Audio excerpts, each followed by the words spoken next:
Listen, if you've ever been at an event with an MC, you know they are make or break for your event.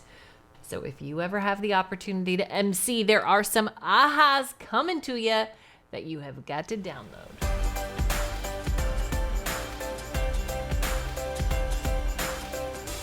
Hey everybody, my name is Sally Z and I'm your speaker coach, and I empower big-hearted entrepreneurs like you to leverage the power of your authentic voice so that you can have the kind of impact that you have always dreamed of. We're going to scale your impact with your voice. Today on the show, what is moving me is this idea of being an MC. I'm so excited to have on the show with me today, Dan Ram. Now, Dan Ram is an incredible MC. He has been on some of the biggest stages in the world with the likes of all the big names. I mean, there's a picture of he and Barack just hanging.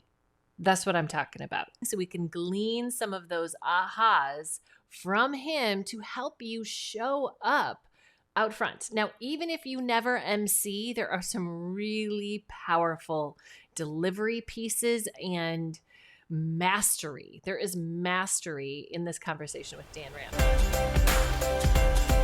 Now, before we dive into the episode, I want to talk with you a moment about the new Facebook group I've got going on, the Emerging Speaker Society. We've got daily inspiration, weekly trainings. We have occasional monthly challenges to help up-level you from newbie to emerging to pro speaker. Come join this group. You can find us at bemoved.com/ESS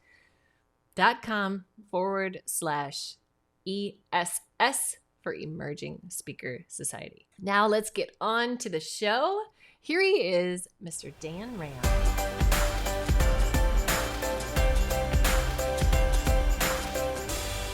The MC is the glue, and it makes or breaks. Even as fabulous as your speakers are, if your MC is a dud, and you lose the energy and the flow, it's a killer. So I knew when I watched you, I was like, this guy is really good. Of course, your success speaks for itself in that. First of all, thank you for those very kind words. And second, I love that you can differentiate and also value the MC role, because I'll be honest, I would not have appreciated MCs before I became an MC, because to me, the MC has always been like, oh, the chair of the board or the president of the company or the most charismatic person or the journalist or the aspiring student who wants a bit of stage time. It was always a voluntary, casual, secondary role. Everyone cared about the speaker. And it's only when I became an MC that I was like, whoa, this just activates every part of you, because you have to be so present, so connected. You got to think about everything from audio to video to production to what's happening in the green room to the people speaking in your head. And that's right. You have multiple headphones and earpieces from the producer to the stage manager, everything, while being totally like spontaneous and prepared. And it's like, this is it. So Dan, I'm curious, what was the moment where you're like, actually, this is how I can make the biggest impact? This is why this job never gets old and why I love it. So Jessica Alba, the most incredible businesswoman, and she didn't like the image that was about to show on stage with her name on it. And so she made a very calm comment to the producer saying, can you please change that image? And of course, the answer, because we are here to serve, is yes.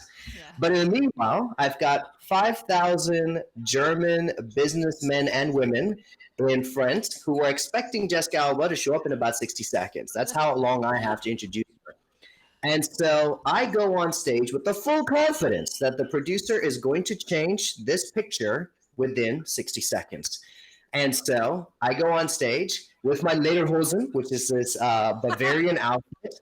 And I'm in front of the audience, and I'm listening in one earpiece to the producer who managed the whole show, and in the other earpiece to the stage manager who's standing with Jessica. And while I'm talking to 5,000 people, I hear a conversation that is very clear we're not going to have Jessica Alba on stage in 60 seconds and not even in 5 minutes. Oh, no, we figured this out. All of this is happening while the audience is oblivious. And my job is to make sure they're oblivious, make sure the event looks amazing, make sure that whatever's happening backstage, Jessica comes on feeling loved, valued, and so ready.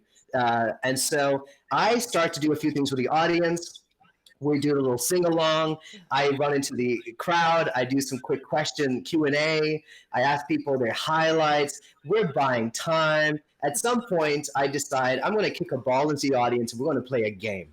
I've already stalled for about 12 minutes. And so I have to do what proceeds to be a little bit of self-deprecation, a little bit of humor at my expense, and eventually an introduction with Jessica Alba. Oh my God. Even though many may consider that a moment of failure or loss or stress, I was so alive. And I had so many people who came to me afterwards saying, that was a really good bit. How long did you practice that? That reinforcement was like, if the audience never suspected anything, I saved the event, which is what I'm hired by events to do. Second, I made sure that Jessica looked good, appeared good. There was no talk about what was happening backstage. There was no apologies. I never once said we're running late or anything of that sort. And the audience felt so comfortable. They didn't get restless for 1 second. I was like, this is it. This is why I do what I do. Gosh, that's amazing.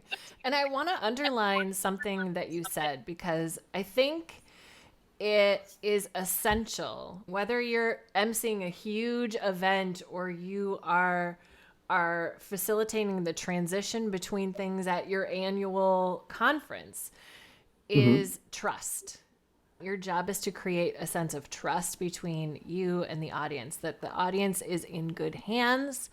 Everything that's happening is being handled, that because as soon as trust is broken, they start to pull out of the experience and start going, what's happening? We want them to just experience. Yes? Does that resonate with you? Absolutely. And I would extend it because we've used the word glue before, that for sure, trust between MC and audience, 100% trust between the MC and event organizer, because they've put in all this work to organize this event. I happen to be the face of it. I'm representing them. Yeah. Who am I? I didn't do all the work. I didn't raise all the money. I didn't connect with all the speakers. I don't have to deal with all the partners and sponsors. They have to, and they've trusted their entire stage with me. So that has essential. The speakers trust me to make them look good, to not embarrass them. The stage hands and the stage managers have to trust, and I have to build a trust. I got to trust that when I make an introduction, when a panel walks up, the chairs and tables appear on time. And they've got to trust me that I'm going to give them enough time to do that so no one looks bad.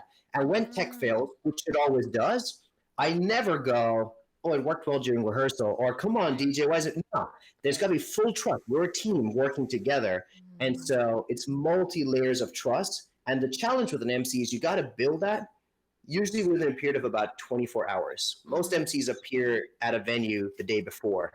So you got to be really quick and with speakers, sometimes I get like 2 or 3 minutes backstage. That's how much time you have to make an impression and go, for the next 45 minutes, we're going to dig deep into your life.